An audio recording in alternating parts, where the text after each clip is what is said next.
If you're planning a trip to South Korea, having a SIM card or a SIM card alternative is absolutely essential in order for you to be able to navigate yourself around town using Naver Maps or using Papago for all your translation purposes. That's why in today's video, I'm going to be outlining all the different options you have, from traditional SIM cards, eSIMs, mobile data hotspot devices, and there's even a free option. And so without further ado, let's get into it. Let's start off with the most straightforward way, which would be to just pick up a traditional SIM card when you arrive at the airports, be it Incheon, Gimpo, or Busan. You will typically find counters selling these SIM cards at the arrival halls. They will look like this, and they will all sell you SIM cards with unlimited mobile data for a fixed number of days at a fixed price, with the maximum number of days typically being around 60 days. One of my personal recommendations would be for Korea Telecom. As you can see on their website, the prices of the SIM cards start from around 6,600 Korean won, aka around $5 for a one-day usage, all the way up to 71,500 won or around $54 for a 30 days usage. Do note though that prices can vary slightly when you're going from provider to provider. But speaking of prices,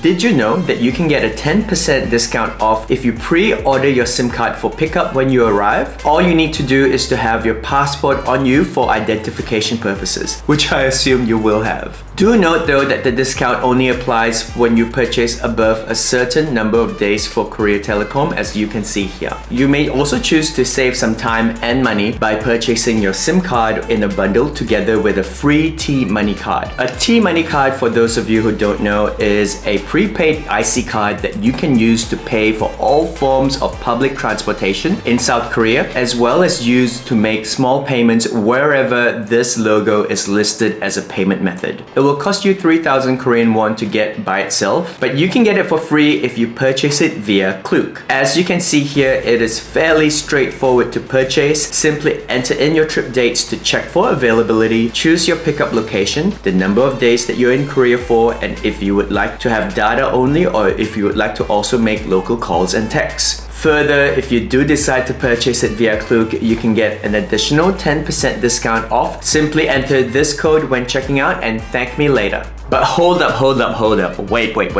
Before you go purchasing a SIM card, please do make sure that your phone is not locked to your telco provider. If it is, then unfortunately the SIM card option is not for you. The best way to find out if it is or isn't would be to call up your telco provider and find out for sure before your trip. But if you're looking to save some time when you arrive, or perhaps just want to immediately have internet from the moment you land in South Korea, this next option is for you. Hey guys, it's Editing Steve here, just jumping in real quick because I realized I forgot to introduce myself. So let me introduce myself. Hi, I'm Steve from the Fat Life Project, and this channel is full of travel guides just like this one that helps you simplify your travel planning. As you know, there's more to travel planning than just SIM cards, and so if you want more, I definitely recommend subscribing. Alright, with that out of the way, let's get back to the video.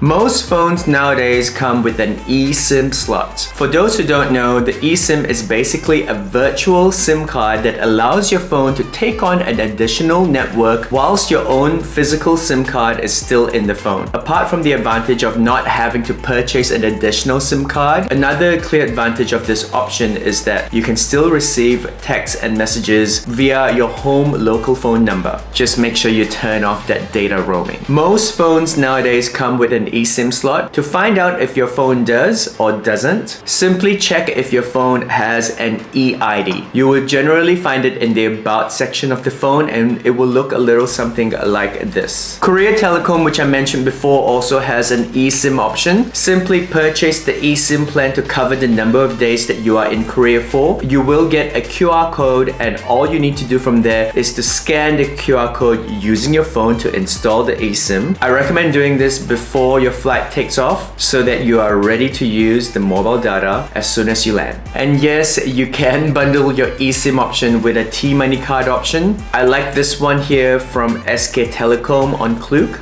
It works very similarly to the other Klook booking option. You have to enter in your date to check for availability. You can get your QR code delivered via email. However, remember, if you want to also bundle it with the TMoney card, you will need to head to a counter to pick up your TMoney card. You can also, if you wish, use my Klook discount code while checking out to get a further 10% off. But Steve, my phone is still locked to the telco provider, so neither of these options work for me. I hear you say. Not to worry, I still have 2 more options up my sleeve for you. So let's get into it. Starting with a mobile data hotspot device option, which is also great if you're traveling with family or a large group of friends. I like this one here via KT Telecom that gives you unlimited data and also allows up to 3 devices to share the data. It is fairly straightforward to book, so I won't walk you through the step by step, but all you need would be your booking confirmation and your proof of ID when collecting the mobile data hotspot device when you arrive at the airport. Just do remember though that you will need to return the said device at the end of your trip before you head off. And also, please make sure that the device is fully charged before you head out of your hotel for the day. But let's say you're on a strict travel budget, which doesn't allow for you to purchase any of the mobile data options we've discussed so far. Or perhaps you are part of a group that are using a mobile data hotspot device and you happen to be away from the hotspot device. This option is for you.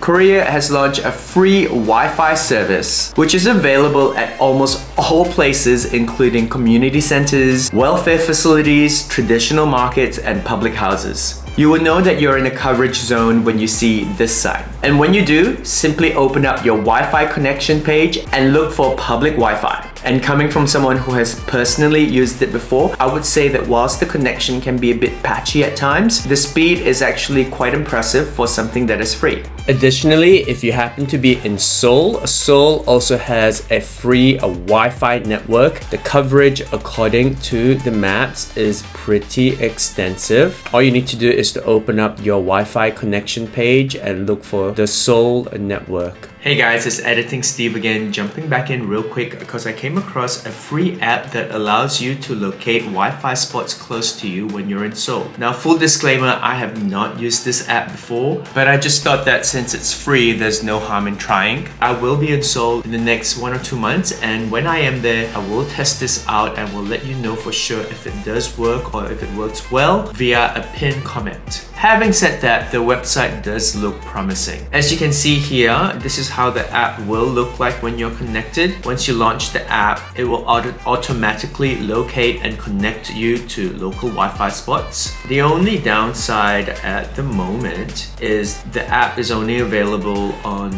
Google Play for Android devices, but it's not really available on Apple just yet. And so for iPhone devices, you can actually use the browser. You can actually open this to launch it in the browser, and it will look a little something like this. I mean, you're gonna find plenty of Wi-Fi hotspots throughout Seoul anyway, but it's pretty cool to have an app that locates it for you. Traveling to a country that you've never been to before can be quite intimidating. That's why I previously did a first timer's guide to South Korea video, which contains everything I learned whilst researching for my trip, and also lessons that I learned the hard way whilst I was there. You may want to watch it so that you don't make the same mistakes that I did. I've linked that video at the end of this video so that you can go ahead and watch that next. Don't forget to like, comment, subscribe if you found this video helpful, informative, and perhaps just a little bit entertaining. It really does help in keeping the YouTube algorithm gods happy, but more importantly, it just makes my day as a content creator. And if you got to this point of the video, I want to thank you so much for watching. I really do mean it when I say it means absolutely everything. As always, I hope that you have a fantastic day ahead, or that you've already had a good day. I will see you very soon in the next video.